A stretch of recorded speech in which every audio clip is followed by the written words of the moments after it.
Hello, everyone. Thank you so much for joining us. Please feel free to put in the chat where you are watching us from. My name is Morgan Pershing, and I'm the Community Engagement Manager at Sacramento Public Library. Hello, Sacramentans and everyone else. Thank you for being with us today. We are joined by two best-selling romance authors, Jill Shalvis and RaeAnne Thayne. Before we get started and people are trickling in, I'd like to tell you about a few goings on at the library. Sacramento Library is pleased to have a thriving romance book club that meets the second Saturday of each month at 1 p.m. Romance readers are among the library's most active patrons, especially for ebooks, where readers devour titles and enthusiastically try new authors. Some readers who claimed to not be into romance have become romance readers during the pandemic era because of the need for positive, joyful stories with happy endings. We also have book groups for tweens, teens, and several others, and we'll put the link in the chat. And these are all virtual, so anyone who's here right now could join a book club. On January 22nd, we will be hosting a true crime mini-con starting at 11 a.m. featuring Joshua Zeman, a documentary filmmaker, Catherine Dykstra, who wrote What Happened to Paula on the Death of an American Girl, and Janice Sellers, a forensic genealogist. There's also true crime pub trivia quiz, and we'll also put the link in chat for that. And finally, we will be hosting a Sacramento Superfest on January 26th from 5:30 to 8 p.m. Superfest is a disability film festival. Join us to celebrate cutting-edge cinema that portrays disability through a diverse, complex, and engaging lens. The festival is one of the few worldwide completely accessible to filmgoers of all kinds. I attended last year, and it honestly changed my worldview. I cannot recommend it enough, and we'll put the link to that in chat as well. So a little housekeeping before we get started. Please put your questions for our authors in the Q&A. Jill and RaeAnne will answer questions towards the end. And then we are doing closed captioning. So if you need to access it, you can click on the live transcript at the bottom of the screen if you can't see it already. And if you post in the chat, your comments will be public. We ask that you keep the conversation civil and respectful. Anyone violating this code of conduct will be blocked. A recording of this will be made available on our website, saclibrary.org, later this week, as well as being uploaded to our YouTube channel. Now let's get this party started. So romance novels regularly top the major bestseller lists like New York Times, Publishers Weekly, and USA Today, and have a large dedicated audience of readers. The core audience of regular romance readers numbers a whopping 29 million, and the extended audience of those who occasionally pick up a romance novel is probably much greater. Jill Shalvis is a New York Times bestselling author, and her new book, which came out on January 11th, is called The Family You Make. Here's a little tease. During the snowstorm of a century, Levi Cutler is stranded on a ski lift with a beautiful stranger named Jane. After strong winds hurl the gondola in front of them into the ground, Levi calls his parents to prepare them for the worst, but can't bring himself to say goodbye. He instead impulsively tells her he's happily settled and Jane is his girlfriend. Now Levi's family is desperate to meet the one. Though Jane agrees to be his pretend girlfriend for just one dinner, she's nervous. As Jane and Levi spend more time together, pretend feelings quickly turn into real ones. Now all Jane has to do is admit to herself that she can't live without the man she's fallen in love with and the family she always dreamed of. Jill will be in conversation with RaeAnne Thayne herself, a #1 Publishers Weekly, New York Times, and USA Today bestselling author of over 60 books. So without further delay, introducing Jill Shalvis and RaeAnne Thayne. Thank you. Thank you, guys. Thanks, everybody, for coming. This is really exciting, and what a great chance for me to sit down and chat with Jill. We haven't talked in too long.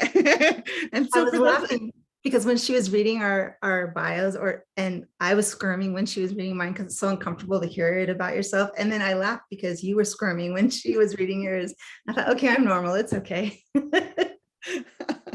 So hard for to those hear. who don't know, Jill and I are very good friends. And so that will sort of, be the underlying basis for this conversation. We're just going to chat about Jill's new book and some of the things she's working on, and it should be a great hour. And again, put your own questions in the Q&A. We'll try to leave time for those. I have to remind myself that I'm not just chatting with Jill, I'm talking to other people too. So I won't Especially when we ask. haven't seen each other in so long. We just want to talk, but we'll be It's been- professional. It's been forever. We'll try to be professional. So let's start with your book, The Family You Make. Tell us, we've got the teaser for it. What was Yes. your inspiration for writing this book? For a long time, I've had this idea in my head of two perfect strangers in a situation where they were absolutely certain they were going to die. There was no question. It was just a matter of, was it going to happen now or in 5 minutes? And so I put them on this gondola in the storm of the century. And when they're alone. And when the gondola in front of them goes down, they know they're next, and you don't survive a gondola fall. So I just thought there's something about seeing a person at their absolute worst. And yet, how do you react in that moment? And do you want to be with the person who acts like you or acts differently? Like in that moment when you think you're going to die, what happens to you? I think you strip the person down to the core. So that's what I tried to do in that moment. And you also bond with someone like that you wouldn't bond with normally in that kind of situation. It might take months or even years to get to know someone so well as when you think you're going to die. So, I mean, that was the germ of the idea that started this whole thing. Okay. And you wrote this last year, right? This is not one that we plotted together, I know. So No, but I think I whined to you about it for the whole 5 months I was writing it. we whine to each other, just so Yes. you all know. Writing can be hard, and it's great to have a buddy to help you hold your hand while you walk through the process. So this is a new series. Why did you decide to start a new series? I always leave anywhere between 8 and 12 books and start a new series. I found that readers sometimes they feel intimidated if you're putting up number 10 in a series, and even if you tell them they're all standalones, there's a lot of pressure for them to read that first 1 through 9. I just want someone to be able to start and not worry about reading 1 through 9. So I left Wildstone, even though I was very happy in Wildstone, at 8 books. And those books all stand alone. And these books will as well in the Sunrise Cove series. So The Family You Make is the first book. The next book is in June, and it's called The Friendship Pact. And they're connected by setting only. So you don't miss anything by reading these in any particular order. And that was important to me. I get a lot of readers worried about it. So that's really the reason I did it, was for them. So no intersecting characters planned at all. Here and there, you'll see the characters in the background, but you won't ever get the feeling that you missed out on their story. Unless you go read their book, you'll never know. You'll see like the bars. I think the bar the lake is there. There's certain landmarks in each of the books of the series that will cross over. Little Easter eggs for people who are reading it as a series. Right. So on that note, what are the hard things for you when you start a new series? For me, it's a big challenge because you have to create a whole new world. So when you write a book that's totally standalone, you're creating everything, all the bars and but all that's the beauty. I think you're doing this too, is setting a series like Sunrise Cove. So The Family You Make in Sunrise Cove, we're building that world, and I can write in that world for 8 or 9 books because I've created it. I don't have to do that every time. That's the beauty of doing it within a series. For me, you're still starting over with characters every time, which is, as you know, a lot of work. Building these characters and their plots, it's incredible how much work it is. But I mean, obviously I'm uniquely suited for nothing else. So here I am doing this. Well, actually, that was a question that somebody wanted to know. Let me find that comment. Somebody commented, one of the readers, so I put this on Facebook saying, what questions should I ask Jill? If you could chat with Jill, what would you want to know? And one of my readers said that your characters always seem so real, and they wanted to know how you develop those characters. Do you want to give us sort of a little insight into that? We do it together a lot of times. RaeAnne and I, when we're going to start a book, we do the characters in great deal ahead of time. And I saw a question go by on the chat that asked if we outline ahead of time. We try to. And RaeAnne too is a huge outliner, because I find if I don't have a roadmap, it's even more difficult. So we start with characters. Oftentimes we do in-depth character analysis, ask questions about the characters on and on and on until we really know how they would react in any situation. And that hopefully the other characters you created would react differently in any situation. You know, we kind of try to cross their fears and their goals. And we spend a lot of time doing that. That's probably the most important thing for us as character. Wouldn't you say, RaeAnne? I would say so, especially these are character-driven books. And so that arc is so important for, to see where the character starts in the beginning and how they get there. And so many times, we've plotted with Susan Mallory before. Probably many of you are fans of Susan's as well. And she kind of she won't let us move on until we know who those characters are and what their motivation is and what difficulties they're facing. We can't start talking about plots and things that might happen until we all have a really good handle on. Yeah, she really taught us how to do that. I mean, I really didn't know what I was doing until she schooled us in that matter. Gently and lovingly. She schooled us gently and lovingly. I mean, she's so good at it. There's no reason. Brilliant at plotting. And when we follow her, her instructions, like it's magic. It works. So she knows what she's doing. There's no doubt. Right. And so we have plotted together. We have plotted in person. We used to be able to go in person and meet up, but we haven't done that in a couple of years. So we've had to start doing it over Zoom and trying to make things work that way. So how has that changed your writing over the last few years? I think it's been harder because of that. There's a magic that happens when you're in the room with people plotting, and it's different. This is wonderful because we can see a whole bunch of you at the same time, but it's also not quite as personal. So we have done, you and I and some other friends, a Zoom, and that did work out great. But there's nothing like, flying out of the snow. We both live in the mountains in the snow, flying in February. We would go every year to LA on the beach for a week in February and plot, and it was just heaven. We were warm. We were on the beach. It was magic. I miss that.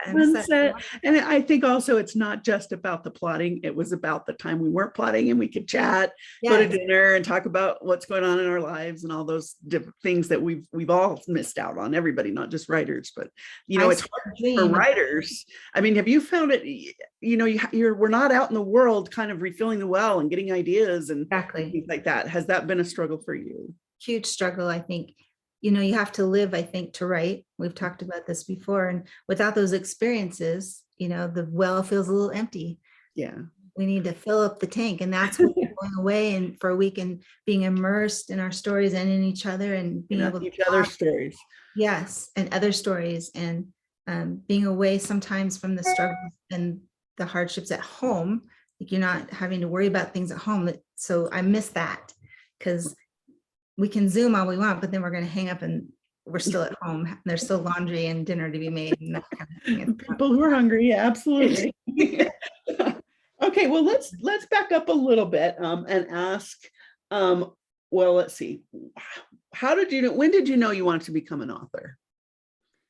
Interestingly enough, we were both journalism majors way before we knew each other. We've known each other for like 30 years, but I was a journalism major. So I thought I was supposed to be doing nonfiction, and I would turn in these articles and I would get very bad grades on them. And I finally went up to my professor and said, "What am I doing wrong?"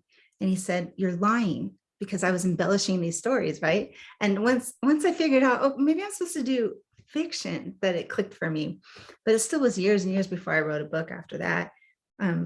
I was reading insatiably always. And then I was pregnant and I was low man on the totem pole in accounting at the airport in LA. And I was laid off.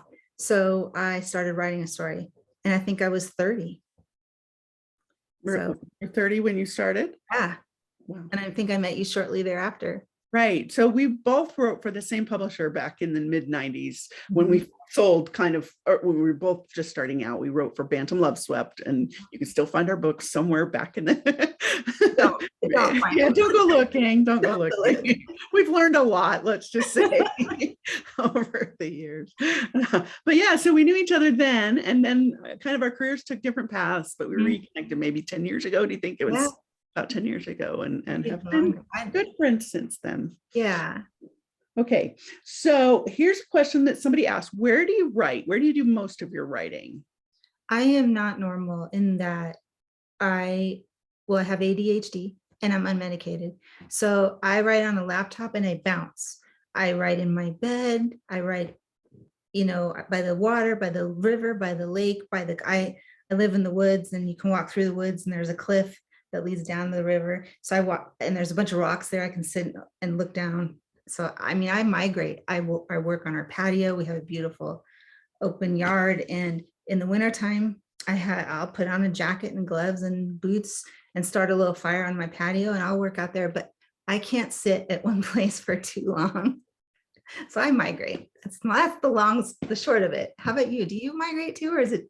I'm most comfortable in my office, but I write for like stretches at a time, and then I get up and move around for about 15 minutes or so, and then I'll sit down and write again. But there are times you have to write where you are. So sometimes I'll sit in my car and work, and sometimes I'll work in my other office, and sometimes just depends on where we are. But I have my comfortable chair. I have all the things around me that I need, and so that's very helpful for me, and it's quiet there. So you prefer a desk?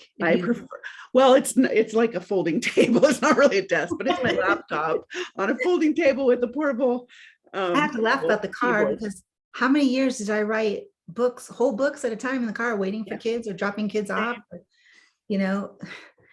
And I look at that now and I think, how did I even focus? How we focused? Because there was no Wi-Fi in the cars. Probably too. And we had no choice. We were raising our kids, and we had to write where we could and steal time where we could. So yeah. I mean, at the end of the day, we love this job, but it's a mortgage and it's the food on our table and stuff. So, you have to get it done. Yeah, you have to. You've got deadlines. Mainly, you have deadlines. Your publisher's waiting for things. Yes. So you have to take care of things. So walk me through what a typical writing day looks like for you. Do you have a set time that you write? And I have to say, I know some of these answers, but I think the readers don't. So why don't you tell us? Pretend I don't talk to you all day long. Okay. We do. We text all day long. I would like to say that I have a set schedule, but that is blown by the last couple of years. Life has been different since COVID. We had a lot of kids move back home, live here for a while. We had one of them stay and then have 2 babies here. And so, it's a big house, but it's not that big of a house. So writing with babies has changed everything. I write when I can't. Well, then we had we can't find a nanny. So everyone has a job and there's no nanny. So we're all struggling to cover the babies and get our work done at the same time. So it used to be very structured. Lately, it is literally pockets of time when I can. Mm-hmm. I would say that's probably universal for many people right now during the pandemic. I know you have the same problem because you have a daycare problem too. Yeah. We have a son with special needs, and he hasn't been able to go back to his program for 2 years. So my husband and I have been sharing full-time caregiving for 2 years, which is in his lifetime. He's 25 and almost 25. And this is the first time since he was 3 that he hasn't gone to preschool or school or something, and is just home with us all day. And it's a huge challenge. And same here with the 1 and a 2-year-old. It's like, you think you get one busy and then where's the other one? And there's no concentration left. Sometimes I still go out to my car in the garage and, I have to go to the bathroom. I'll be back like later. I just gotta finish the scene, and it's hard. Well, before I had an office away from home, which I'm very, very lucky and blessed to have an office next door to our house. And before that happened, I would go in my car and write because that was the only place I could have quiet, and there was just nowhere else. And my office wasn't very, amenable to writing. I just didn't feel the creative flow in my office. And so that was the best for me, is just go somewhere different. So I've been there. It's awesome. Oh, there was a comment. I have to say this, that women are so adaptable. We rock. Yes, we do. We rock. We make it happen if we have to, right? I think Karen too. She's amazing. Yes. But yeah, women are uniquely adaptable. Like, I don't know what men would do. I really don't. Sorry to any men out there, but you're not quite as adaptable as we are. Just gonna say. Well, I think they're learning. I think they've had to learn as well. So you pretty much do have to shut it down at a certain time of the day. You work 7 days a week, right? I mean, I try to take one day off on the weekend just for mental health, and to fill the tank up. And I try to make myself do stuff for me, read or walk or take the dog or just sit and color with the grandbabies. Something that can kind of calm me down. I try to do that. Sometimes, I'm coming up against a deadline now and I'm a little nervous about it, as I know you are too. So there's a lot more hours in a day that I'm working this week and next week and then next week, and work till it's done. That's what you do. Yes, we're both very, very much on deadline right now. So Yes. that's We'll kind of skip. where We're our not gonna break lie. is. We'll get there. We'll get there. We check in all the time saying, are you getting closer? Are you getting closer? No, and neither of us are, but that's okay. We're trying. Okay, so here's another question. Who was your favorite author as a child? Did you have somebody whose books you totally glommed? When I was a child, I did. I mean, I loved Charlotte's Web, the wardrobe books, Matilda.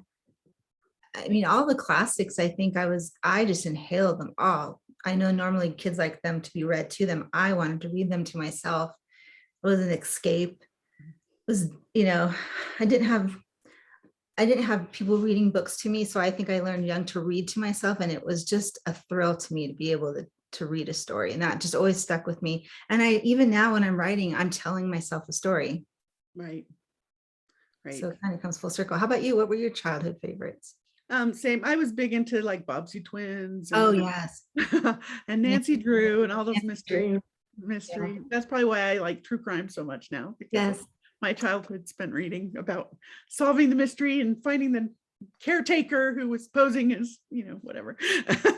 Thrillers. You have all those stories in your head. Yes, we do have them. Yeah. And then when did you discover romance, do you think? Very young. I was in junior high, and it was like a 2-mile walk home from school. Halfway home was a library, and it was LA. So it'd be really hot or really cold. So I would go to the library halfway home to either cool off or warm up. I'd go way into the back where this was back in the days where they had the romances uncategorized by the hundreds in racks on the back. And I found the naughty historicals. So I would go back there like 8th, 9th grade, and I'd open my chemistry book and I'd put a naughty historical in it. And that's where I got my sex ed, honestly, but that's also where I was introduced to romances. I was in heaven. I found my place. Right. That's How awesome. how early did you discover romance? Oh, very early, probably early, about as early as that, or maybe even earlier. My mom was a big romance reader, and so I'd go in her room and sneak them out and read them. So that's sort of where Sounds about right. And then when I was in high school, I was lucky enough that my best friend's sister subscribed to all the Harlequin Presents, and she had them all around her room on a shelf that she'd built to ring her room. And so she'd let me borrow one a week or one at a time, and if I brought that back, I could borrow another one. So. What's uniquely different for me is I never knew Harlequin or Silhouette existed until I sold a book. Oh, wow. I'd only been reading like the bigger, sexy contemporaries or the naughty historicals. And when I first sold my first book, I sent it to Bantam, but it was a love swept editor who called me, and she said, we'd love to buy your book, but you have to add a little bit of more romance into it. I thought I'd written a suspense.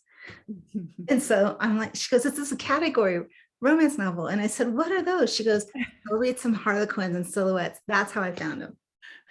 That's awesome. Now, I did know a little bit about that. So I did have that advantage because I've been reading them forever. So that's great. People are so nice in the comments. They are. And make sure you put your questions in the Q&A, because I don't know that I'll be able to see them all in the chat. I am seeing them, and I'll try to read through when we get to the question area. But there's a Q&A button down there, and if you had a question that you asked, click that Q&A and ask it there, because that puts all the questions in the same place so that we can see them. And we're on a limited schedule tonight, but we'll do another chat real soon for any questions that we missed. We'll try to get them all. Yes, I have a book group, and Jill's going to be my guest in my book group next week, and so you can find that on my Facebook. We'll get to all that. Yeah, we'll be pimping that soon, really soon. If you want to talk to Jill, see Jill and I talk again and ask. Yes, please, all of you, come on back. Part 2 of this conversation. Okay, so let's see. I asked you that one. Is there a book of your heart that you haven't written yet? I try to write the book of my heart every time. I know it sounds so corny, but I really believe that if in the moment a lot of people have like, oh, I'm going to save this idea for later. I'm the opposite. Like if you have it, write it right now. And that way you're always writing what you want to be writing. So when I have an idea, we talk about it till we're tired of it, and then I go write it.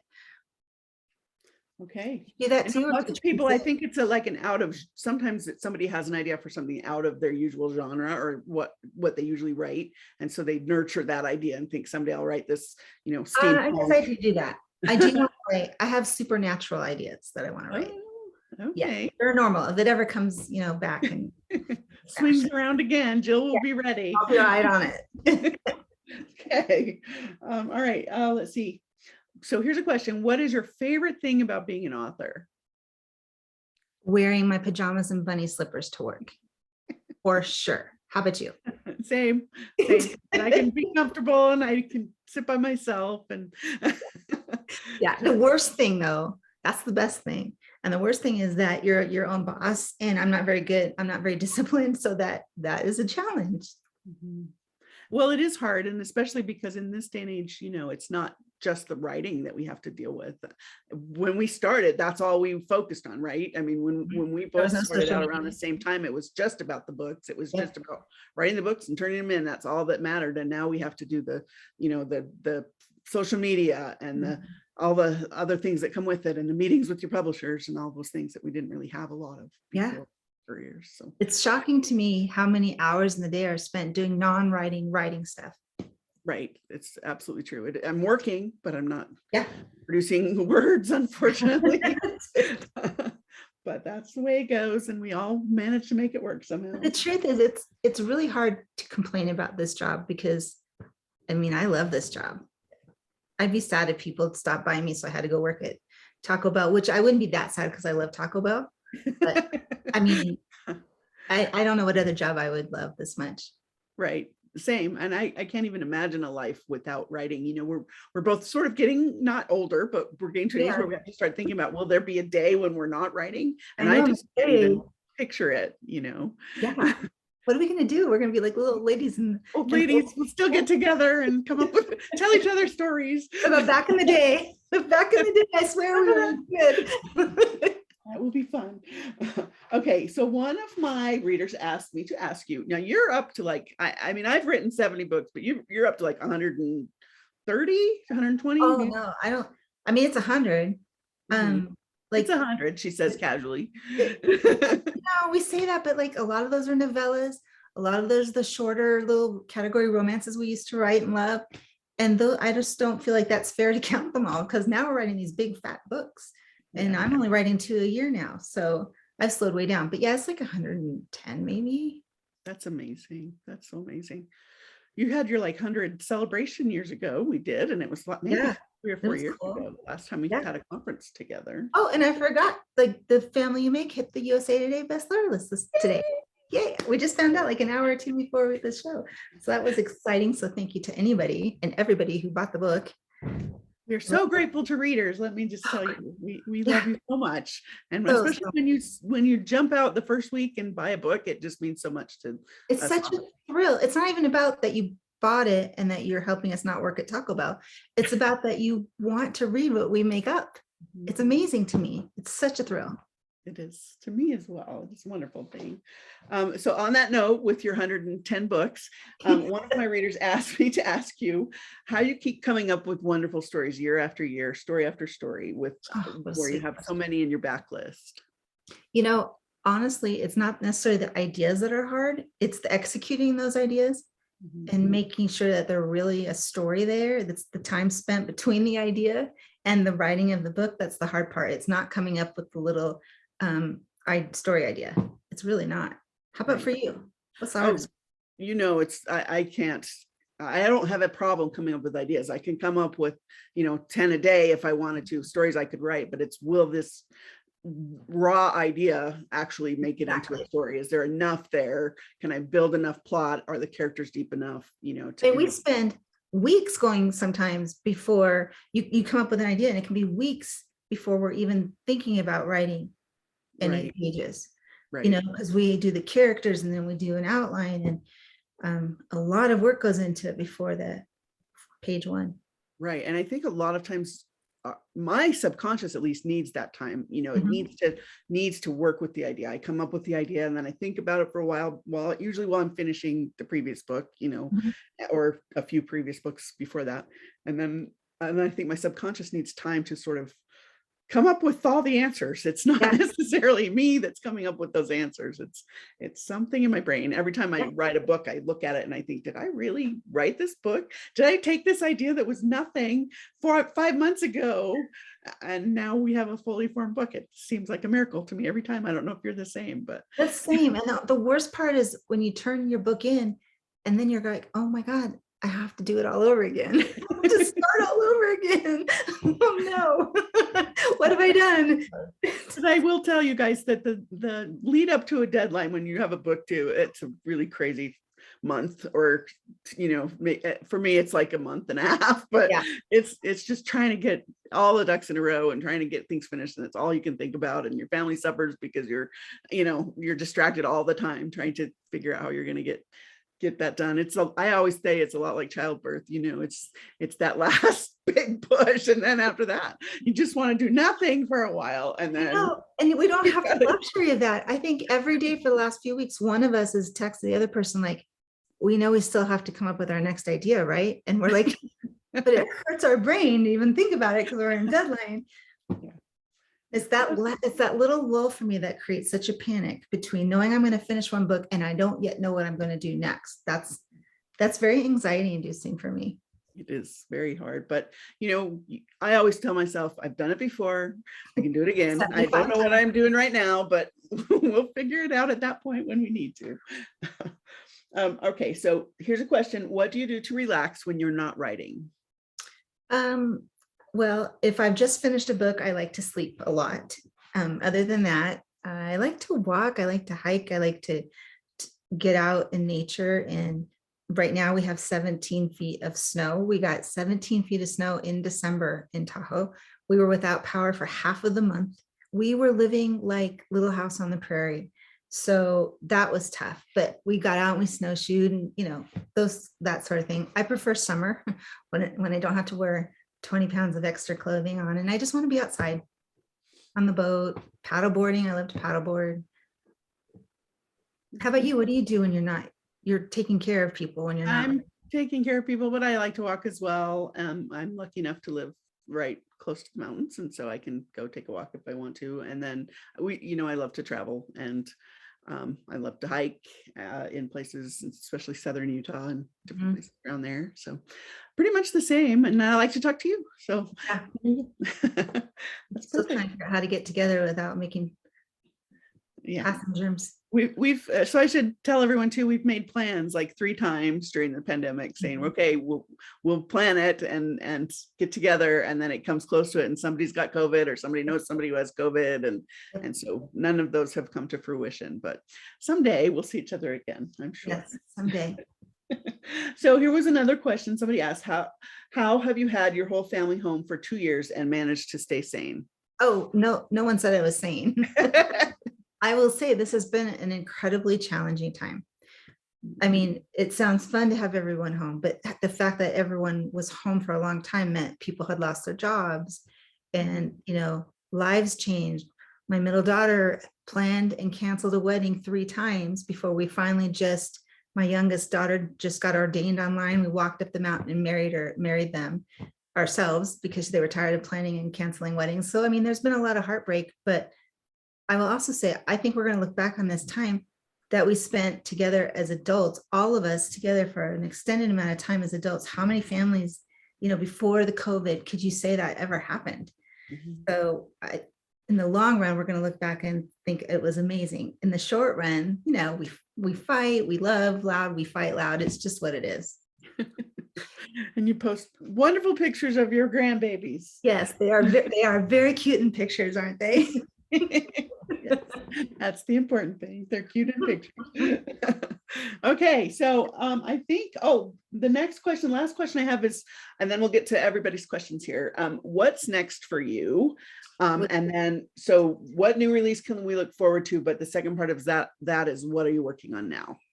Okay, so Family Link is out right now. The next one is June, called The Friendship Pact. which is going to be a favorite book of mine in retrospect. It almost killed me to write it, but it turned out to be one of my favorites.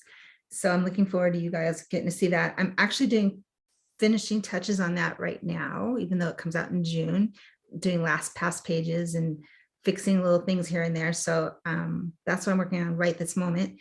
And then tomorrow and for the next 2 weeks until my deadline comes, I'll be writing on what comes after that, which I'm not exactly sure what the title is going to be yet. We were going back and forth over it today.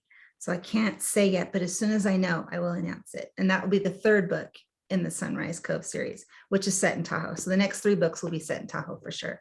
And then are we going to plot another one set in Tahoe? Is that the plan? We're going to plot in like 2 weeks when we both finish this book, because we were both desperate. And yes, that book will also be, I think, in Sunrise Cove. So we should have 4 books in Sunrise Cove for sure. Great. I can't wait to find out all the details about it. What are we planning for you next? What series? It will be another hardcover in my Cape Sanctuary series. Oh. So that's what I have to write next. So we'll be back at the ocean.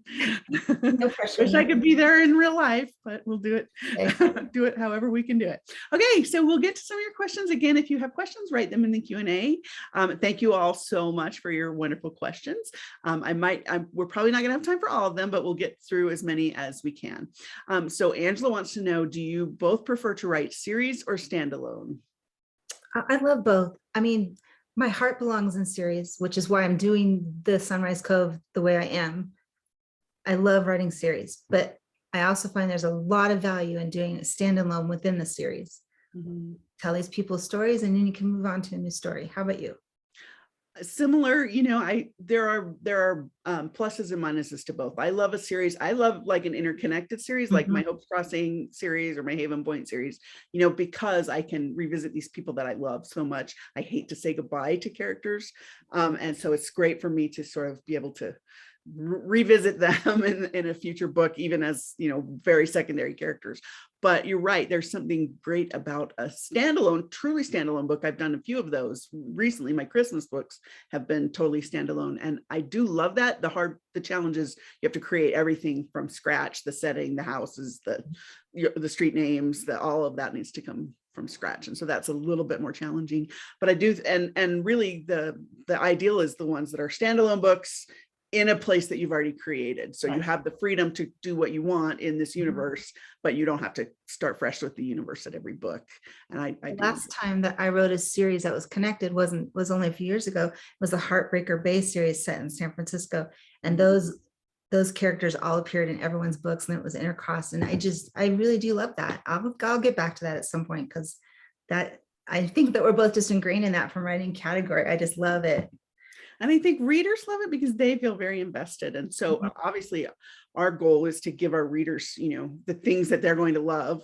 Every book we start, we want it to be something that people love to read. And so I do feel like a continuous series is one that readers really love because they feel like they know all these people as well. And so that was the best part about writing the Heartbreaker Bay was I knew what my favorite character was, so I saved him. So he appeared like in the first few books. And there's nothing more fun than teasing the reader with that. It's that slow burn of just you wait. He's going to be wonderful, but just you wait for his story. Okay. Let's see. Oh, so here's a question. How do you stand all the snow? Well, when in my younger days, I was quite the skier, and I still love to snowshoe. I love the snow. And it's not like we're not talking city snow. Like we live out in the boondocks in the mountains where it's like fresh, gorgeous. Go to my Instagram or my Facebook, you'll see what I'm talking about. It's hard to not love the kind of snow that we get here in Tahoe. It truly is. That said, as I get older and I'm not able to ski anymore because I have a bad back now, and it's not quite as fun as it was to shovel, because I'm not shoveling to hurry up and get to be first chair out on the mountain. So I guess I miss being young. The snow isn't quite as fun. And I go to Southern Utah, so yes, I get out of the snow. I'm going to meet you there at the next storm. Yeah, next time you come to Southern Utah, and it will be awesome. Okay, so here's a question from Callie. She said, Jill Shalvis, you are my comfort author and one whose books I know will get me out of my reading slump. Do you have an author whose books will get you out of a reading slump? Will you, RaeAnne Thayne, for sure. Help me, RaeAnne, who else? Well, I love historicals. And so for me, it's all the historical authors that I can disappear into that world. When I read contemporaries, it's not quite the same escape for me as when I'm, disappearing into a place that I'll never live in and is totally fictionalized because it wasn't that wonderful anyway back then. I do love historicals too. I find that any sort of fiction is an escape for me. I don't like nonfiction so much. I'm the same. I listen to nonfiction. Yeah. I like listening to it. You watch nonfiction. And I sometimes will watch it, but mostly I read historicals. That's my happy place. Okay, so here's from Dana. She wants to know, Jill, when creating characters, how much do you draw from people you've known and your own experiences? I get that question a lot, and the truth is almost never. I really, really find that making shit up is more fun than pulling from people I know. I don't know why that is. I've always felt that way. I have so much more fun just making it all up. Right. You too. And there's a freedom in that, you don't want people to read a character and recognize themselves. And it might take, a mannerism that somebody has that I know or something like that, but I'll never take a character completely from someone I know. I don't know that many people, for one thing, and their stories aren't that interesting for another thing. So we should say that we're all introverts if we're writing. We know nobody. We like the stories in our head. The people in our head are great, but sometimes the people around us, not so much. I mean, I sometimes will fuel my tank watching TV and movies and eavesdropping when I'm listening to other people talk. And so some things may filter into my brain through that, but I really do just enjoy making it all up. It's more fun that way. Yep. So Anne wants to know, with the setting being the tie to your new series, is there going to be an underlying theme? I'm cold. You'll do summer Lake Tahoe books, won't you? I think the theme of my books are quite often kind of the title of this latest book, The Family You Make. I like to write about, even if I'm writing a big city, I like to write about a small community, people who have found each other and they have each other's backs. I'm fascinated by that. I love it, whether it's friends, family, coworkers, enemies that come back together for whatever reason. I think it's going to really be The Family You Make is going to be the theme of the series. Wonderful, wonderful books to look forward to there. I love that too. I love when people, maybe didn't have it as children, but they find it exactly what they need in the people that they discover as adults. And I've said this before, but we're writing contemporaries, and the conflict in a contemporary is very difficult to come up with. We don't have the zombie apocalypse. We don't have people chasing you with guns. So it really has to be almost an internal conflict. And that's where it comes down to character. And that's why these are so character-based and so important. And a lot of times the conflict comes from your past, so your family, or the lack thereof, how you've been loved or not loved in the past. So these are themes that we tend to visit. Mm-hmm. I think a lot of romance, women's fiction, our books kind of straddle the line sometimes between those two, and they are definitely character driven, and it has to be about where the person came from and where they're going to end up at the end of the book. And hopefully at the end, the reader will see that they've now been able to get over, whatever challenges they faced and have happy ever after someday. So we're just hoping that happens for our latest books that we're currently writing. Yes, it will. We'll get there. Okay. Alicia wants to know, is there a character you've written that you most identify with?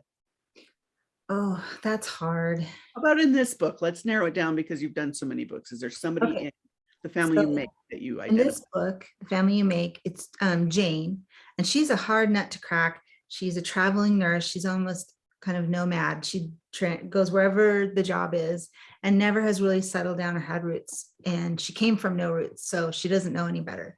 So when she meets Levi, who has this huge, dysfunctional but loving, happy family, it's scary to her. And so really, Jane, I have a huge family. We're very dysfunctional, but we love each other very much like Levi's family. So Jane was really foreign for me. She wasn't from me, wasn't like me.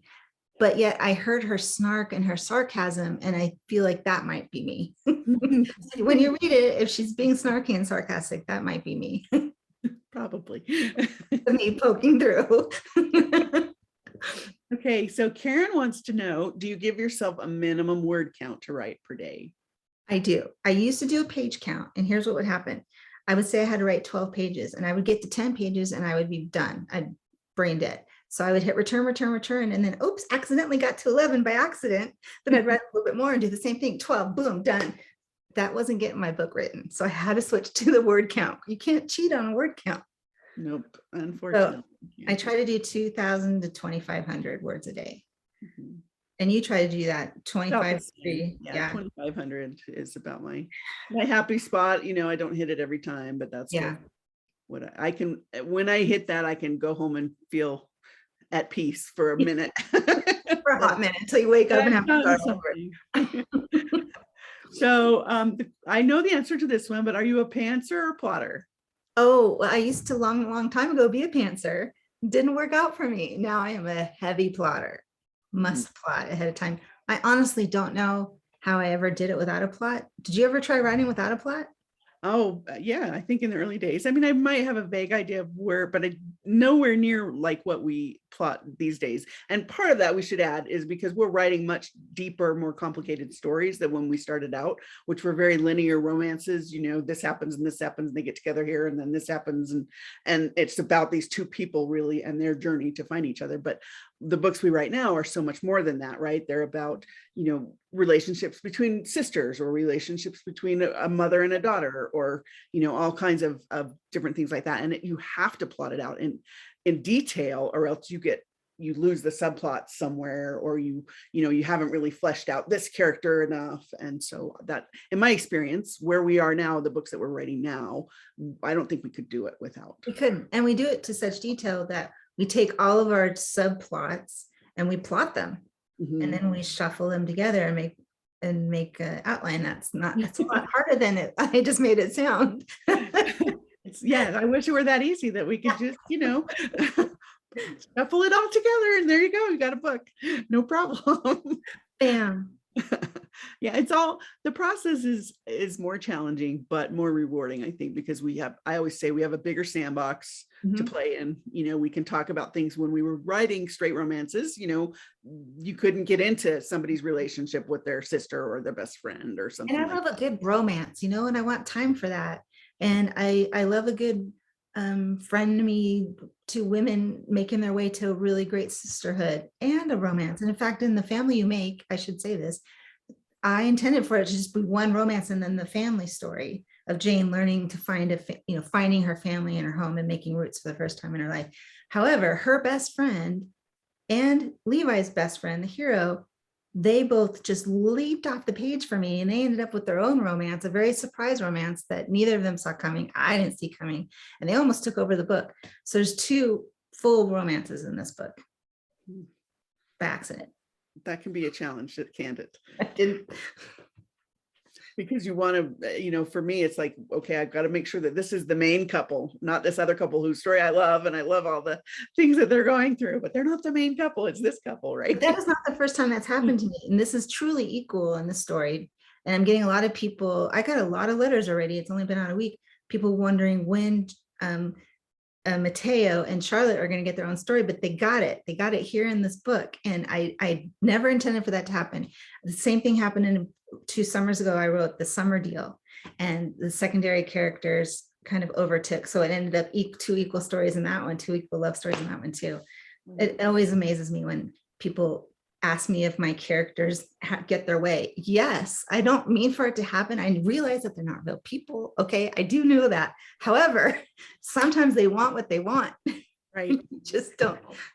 And I think it's important to say that while we do plot extensively, both of us, sometimes things like that happen, and something happens as you're writing that takes the story in a totally different direction that you didn't intend, but you realize when that happens, that was exactly what needed to happen for these particular people. And so I always tell people I plot, but I leave room for, serendipity. If something happens, you have to go with it and not be so constrained by the idea that you had 4 months ago when you came up, with this story, that you don't leave yourself open for those magic moments to come in. You got to be flexible, which is hard for me. I want what I want, but it doesn't happen that way. We've all had to learn to be flexible, right? We're learning. So if you had one piece of advice for an author early in their career, what would it be? Um, you're not born with the talent to write. I honestly believe you have to hone the skill. So my advice would be to sit your butt in the chair and write, write, write. And when you think you're done, write some more, revise again. I just think that people give up too easily. And we both know how long it took to get anywhere. And so if you truly want to write, you have to put the work in. There's really no shortcut. Mhm. I think that's true. I think many people want it now. They want the immediate, success right now. But as Jill said, we've been at this for 30 years. We've both been working really hard for 30 years. That's a lot of words. If you think of 110 books, and each one is, probably 100,000 words, or at least the later ones are. So that's a lot of words. Sore fingers. And some of those early books are, quite frankly, horrible. Like I probably got published before I should have. And I just think that it's a lot easier to get published now because you can indie publish, but really it's about honing your craft before you put something out. So there are a couple of sort of technical questions, like what writing program do you write in and what kind of computer do you use? People are often interested in, what I write we on use. we both write, I think, on a MacBook Air. Mhm. And I love the MacBook Air. I used to use the MacBook Pro, but it was too heavy for me and I was having a lot of back trouble. So I went to the lighter MacBook Air and it's just as great and just as powerful. I love it. I write on Word, which I don't love, but I have yet to find something that I do love more. I also write on Word because that's what my editor uses, and we go back and forth, and it's just for ease. But if there was a better program out there, I would probably be trying it. I'm the same. I write on Word, but I like to write in the Word view where you see nothing else on the screen, or else I get too distracted by email and things like that. So I shut off my internet. Usually when I'm trying to come up with pages, I shut off the email, I shut off all of that and just have words on the page. A focus, I think, is what it's called. Anyway, and then I'm older. I'm old. I'm not old, but I'm older. And I like my type, really big. And so I've got just maybe 15 lines of type on there, full screen, because I write in like 112 point, it feels like. Too. And then I magnify it on top of using big font. I magnify it. I do the same thing. I turn off the internet. I use that focus. It helps soothe my ADHD, because if anything flashes on any of the outsides of the screen, I'm done writing. It's hard. Mm-hmm. Right. And I use a timer as well. Some people often ask how you focus when you happen to do all these pages at once. And I use a timer. So I set a timer for 45 minutes and just try to focus for that 45 minutes, then get up and walk around for 15, sit down again and focus. I don't set a timer, because if I'm in the middle of a scene and a timer went off, that would hurt my brain. We're at 5 minutes, ladies. Okay. Okay. Let's see. Another question. We'll see if we can find a couple of questions. Well, here's a question from Mary Beth. She wants to know, what advice would you give to someone who has tons of ideas but doesn't know how to get started? And she said, by the way, love your books. Oh, so sweet. I mean, I would pick the one that draws you the most. Mm-hmm. And I would start trying to do a little mini outline on it, write a little page on your character. Maybe another page, maybe do one page for your heroine, one page for your hero, and you think about another page for expanding your plot a little bit and see if it's viable for you, and start and put those other ideas aside. Tell them they're not going to be forgotten, but it's not their time, and then concentrate on one idea. That's great advice. And I'm sure you're the same. When I started writing, I didn't know anything about writing fiction. I had no idea. So I read every book I could get about writing fiction. It was back in the day, before email, before internet, anything like that. And so I would go to the library. Yeah, we started on computers that you guys would not believe. Seriously. And we would go to the library and get books on writing, and get books on agents, and query agents, and get books on publishers, and figure out which publisher we were aiming for. But books on writing were invaluable. I spent so much time in the library reading about writing. And I listened to a lot of tapes of people, talking about their writing. It's right now, there's a lot of podcasts on how to write. There's some really terrific ones on that. And so that's a good place to start. give yourself a break. You have to give yourself time to sort of let those ideas brew, but work on your craft all the time. Even if you're just going to write a short story, that's a great training ground as well. And allow yourself the time. I mean, it takes me five months to write a book. Like, it's nothing that happens fast. Right. And we've done this for lots of years, and it takes us a lot of time still. So don't expect that it's going to happen overnight. But I always tell everyone, if you feel passionately about it and you want to be a writer and you have stories inside you to tell, do it now. Do it. There's no better time to start than right now, because, nobody ever says, when they're on their deathbed, I'm glad I didn't start that book I dreamed about writing. People would say, I'm so glad I sat down and wrote that book I dreamed of writing. And so don't let fear hold you back. Don't let, not knowing where to start, just pick one. And like Jill said, just start. That's the Also, I have notes everywhere on story ideas that come to me while I'm writing a book. I write it down and then I forget about it. Do that. And then you can gather them all up, put them in a file, and flip through them for the time you need another story idea. Right. Right. And those ideas will come. And you just have to you start with the first page. That's the other thing. It can be so overwhelming when you look at the idea that you have to write a book. And I'm the same when I start a new book. Every time I think, how am I going to get there in the time that I have allotted to me? How on earth am I going to take this idea there? But it's one page at a time. It's one word at a time, not even one page. It's one word, and you can always go back and fix it.